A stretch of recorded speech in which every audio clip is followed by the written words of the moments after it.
Anche la rete televisiva nazionale La 7 ieri ha dedicato un ampio servizio di circa 7 minuti alla nostra città in attesa della venuta di Mattarella e l'inaugurazione a Agrigento Capitale 2025, evidenziando tante criticità circa l'esecuzione di alcune iniziative previste nel cronoprogramma per i vari eventi. Alla trasmissione è stato anche proposto un'intervista al sindaco Miccichè, che stamani ha inviato una sua nota di precisazione, affermando: chiedo scusa al Ministro della Cultura Alessandro Giuli se nel corso dell'intervista si è percepita un'eventuale responsabilità rispetto ai ritardi che riguardano Agrigento Capitale Italiana della Cultura 2025, imputabile al Ministro attualmente in carica. Non è assolutamente così, afferma il primo cittadino. Il passaggio dal Ministro San Giovanni Giuliani che ci ha fatto ritardare un po' gli impegni, che avevamo preso tanti impegni con il Ministro San Giuliano. Quindi poi abbiamo dovuto sentire il Ministro Giuli aveva tantissimi impegni.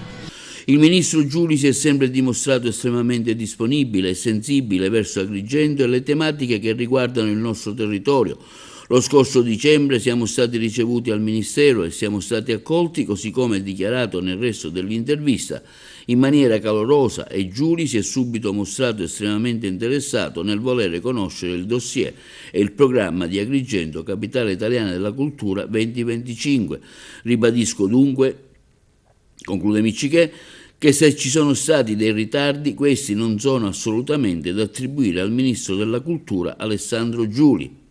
Intanto nel pomeriggio ci sarà una riunione voluta dal Presidente della Regione siciliana Renato Schifani in prefettura ad Agrigento per fare il punto sulle tematiche relative all'organizzazione delle iniziative per la Capitale Italiana della Cultura 2025.